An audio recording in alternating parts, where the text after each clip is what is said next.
Selamat pagi. Wah ini, aduh enak banget ya guys kalau misalkan pagi-pagi gitu kan, bangun dari tidur lihat market ijo, hey hey, wis. Ini enak banget gila guys. Nih Bitcoin aja kalau misalkan kita lihat volume di crypto bubble ya, itu 48 billion guys dan Ethereum 25 billion dan ya, yang paling ngeri sih sebenarnya USDT ya. Ini gila sih sumpah keren banget. Dan kalau misalnya kita lihat dari market cap-nya aja, Ethereum tetap mendominasi 11%, Bitcoin 4%, BNB 4%. Dan tapi sedikit catatan buat kita semua adalah bahwa Bitcoin ini kalau dia kenaikannya 4%, kenapa bubble-nya gede? Karena itu udah skalanya gede, bukan 4. Jadi hitungannya tuh, nominalnya 4%. Tapi harganya gila, itu banyak gitu, kalau 4% dengan harga segitu, itu 4% gila, tinggi gitu. Dan di sini ada Cardano di sini 9%, ada Polkadot, Solana, Matic, wah ini gila-gila, keren banget market. Dan kalau misalnya kita melihat daripada, di coin market sendiri nih, wah amazing sekali ya. Nih bayangin aja nih Bitcoin aja ranging-nya 4,45% ya, itu selama, 24 jam ya, Ethereum 12 ya, yang paling tinggi itu sebenarnya yang tadi USDT itu guys, ngeri sih, nih keren.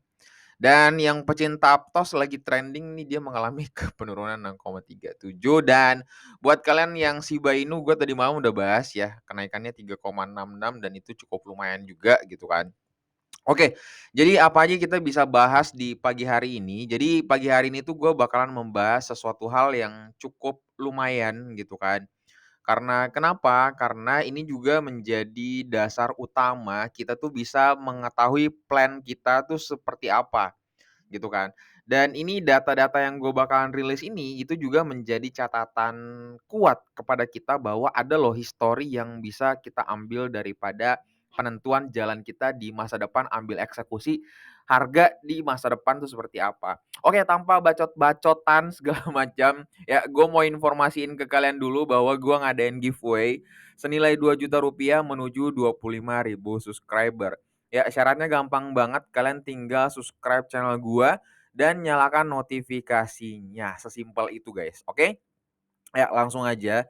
Jadi yang pertama, gua mau informasikan kepada kalian bahwa jadi ini ada data ya. Jadi ini ada data yang kita bisa menurut gue ini catatan besar juga dan kayak, wah menarik juga gitu. Jadi ada satu analis jadi dia menempatkan harga Bitcoin pada 30.000 bulan depan. Wah, nih menurut kalian nih gimana guys? Apa benar apa enggak gitu kan? Ya, kita lihat dulu penjabarannya seperti apa sih gitu daripada eee, jadi ini, kita udah tahu sih Van de Vogt gitu kan. Jadi, dia tuh benar-benar analisis gitu dan ya, jadi dia menganggap bahwa kita tuh bakalan menuju ke 30.000 akhir tahun ini ya. Tebakan saya mungkin di 30.000. Ya ingat ya kata tebakan. Jadi tebakan tuh ya jadi kita tuh nggak bisa ngambil, "Oh si itu bilangnya, oh bla bla bla bla, bakalan naik, bakalan bullish segala macam, wah ikutan ah." Jangan, nggak bisa kayak gitu. "Oh si B," gitu kan, "Oh bilangnya bla bla bla, ah ikut ah." Kayak gitu. Jadi menurut gue ini hanya sebagai catatan agar bisa menambah kepada kita eksekusinya nanti di lapangan seperti apa. Jadi ini tuh semacam kayak, bahan pemikiran aja, bahan riset semakin banyak semakin bagus gitu ya.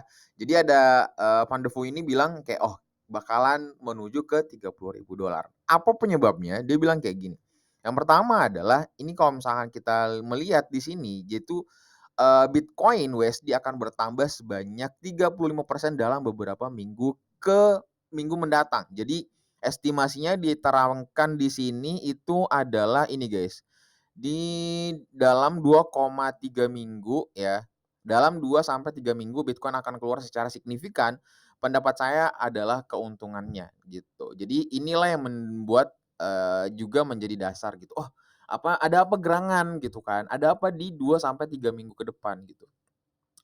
Oke, jadi paham ya. Jadi ini jangan diambil sebagai kayak, "Oh, ini bakalan kayak gini." Enggak, guys. Jadi nggak boleh kayak gitu, oke? Nah, terus apalagi nih?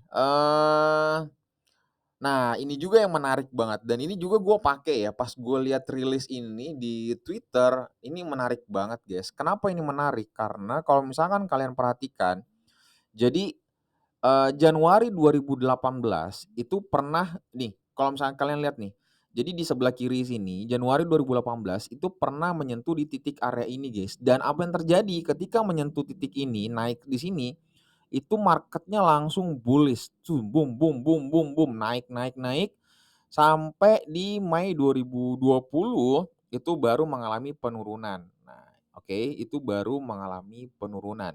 Dan tapi kalau sedangkan USD itu bakalan, pas dia turun, Bitcoin turun, dia naik gitu kan.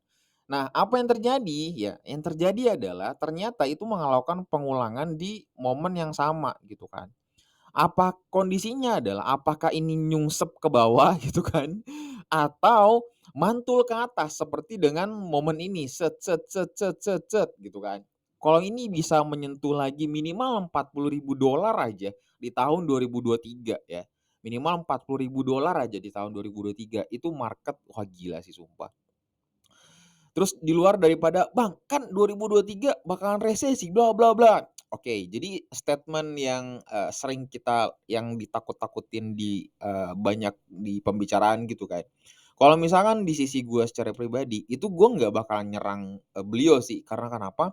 Statement-nya kan itu agar kita bisa jauh lebih hati-hati gitu kan. Jadi kalau misalkan lu jauh lebih hati-hati, kalau itu terjadi gitu kan, berarti lu kayak, kerugian lu juga nggak terlalu banyak, ngerti nggak?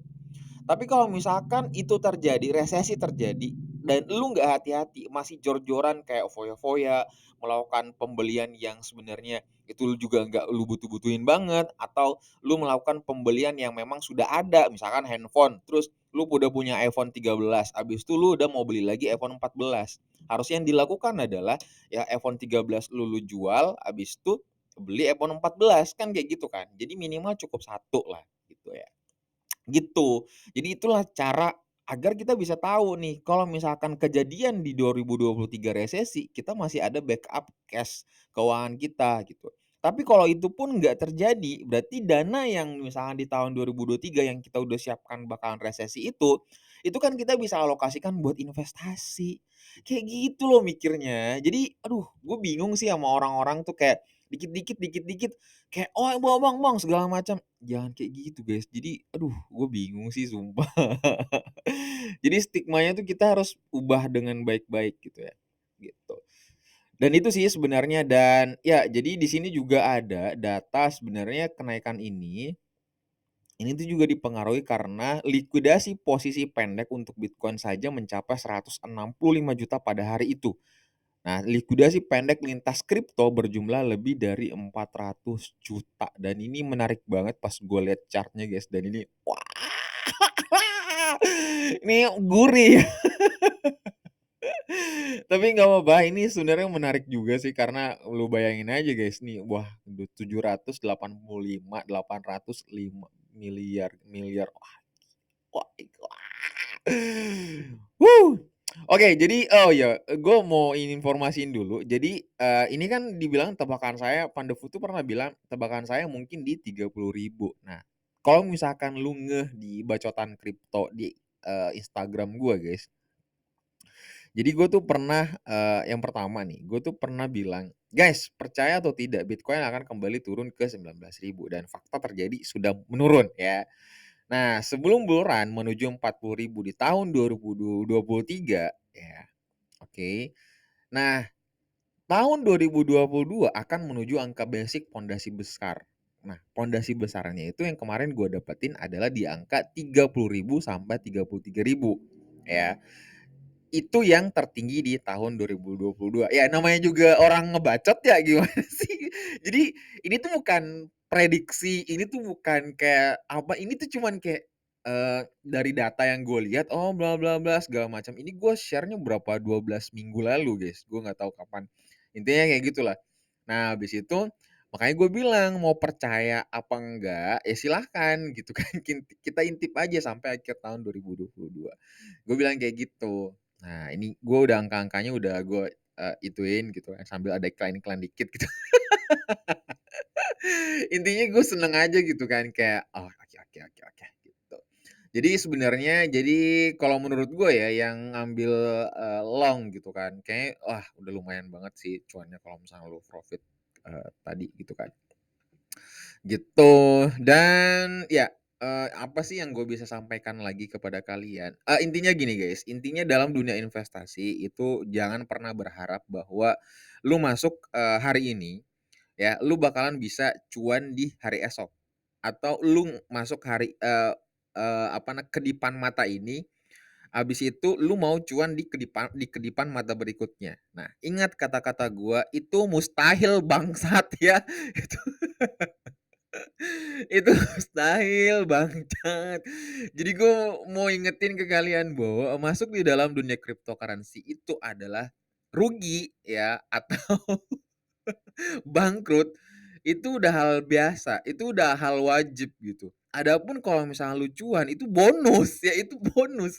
Jadi selalu pikir bahwa kalau lu berinvestasi cuannya besar, otomatis apa? Resikonya juga besar. Jadi kalau misalkan lu masuk di dalam dunia cryptocurrency 100 juta misalkan, anggap aja uang itu udah nggak ada sekarang. Gitu intinya gitu. Anggap aja uang itu nggak ada. Nah, adapun kalau misalkan dia 2000 misalkan 2025 100 juta yang lu investasi di cryptocurrency meledak gitu kan. Di angka harga lu beli kemarin di 17.000 gitu kan. Menuju ke $80.000 atau $40.000. Itu kira-kira lu dapat berapa, guys? Udah lumayan banget itu, woy. Ya kan? Dari banding return yang lu dikasih daripada bank gitu kan. Bunga di bank itu itu pun kalau misalnya lu beli saham BCA gitu kan. Lu harus kalau misalkan mau ngambil dividen eh anggaplah 25 juta. Ya lu harus berinvestasi 15 miliar. Ya, setidaknya kayak gitu ya. 15 miliar gitu kan. Ya, kalau misalkan salah hitung-hitungan gue coba dikoreksi di kolom komentar soalnya gue lupa. Dividennya berapa. Ya intinya kayak gitulah ya, oke? Gitu. Jadi intinya guys, ya tetap gue tekankan kepada kalian, kalau lu mau berinvestasi di dalam dunia cryptocurrency yang high risk high return, yang resikonya memang gede banget, jangan pernah memakai uang dingin. Pertanyaannya adalah uang dingin itu apa, Bang? Uang dingin itu jadi uang yang enggak lu bakalan pakai 2 tahun, 3 tahun, 5 tahun ke depan, ya. Itu uang dingin. Karena kenapa? Karena mau lu nggak pakai itu uang, itu nggak bakalan berpengaruh juga ke, aset yang lu punya. Maksudnya dana yang lu, punya sehari-hari. Misalkan ongkos lu biaya kehidupan lu 25 juta per bulan gitu kan. Nah, ya udah berarti nggak ngeganggu dana itu gitu kan yang lu udah sisihin. Jadi itu uang dingin itu ya udah lu bebas berinvestasi gitu kan. Mau di mana? Mau lu di stok, mau di komoditi gitu kan, atau maupun di saham, gold, ya terserah lu, yang penting lu merasa bahwa uang ini gua nggak pakai, uang dingin gitu. Jadi kalau dia mau nyungsep-nyungsep, ya kalau lu merasa bahwa kayak gue masih nggak butuh-butuh aja itu uang, ya udah tinggal hold aja gitu kan. Yang parahnya itu kebanyakan di Indonesia adalah yang gue lihat adalah suka banget dengan menggunakan cut loss ya.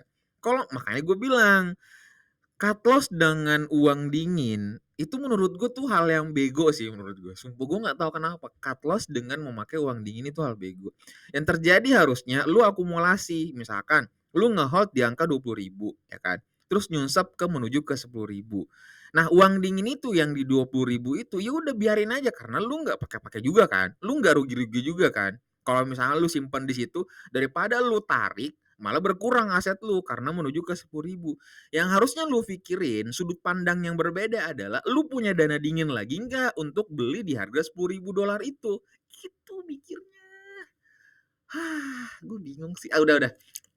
Pada intinya guys, ya intinya kita semua punya cara masing-masing berpikir. Cuman gue tuh selalu berpikir bahwa kenapa kita nggak pernah memakai akal logis kita. Kalau secara logik masuk, ya ngapain kita harus mengikuti arahan-arahan orang lain.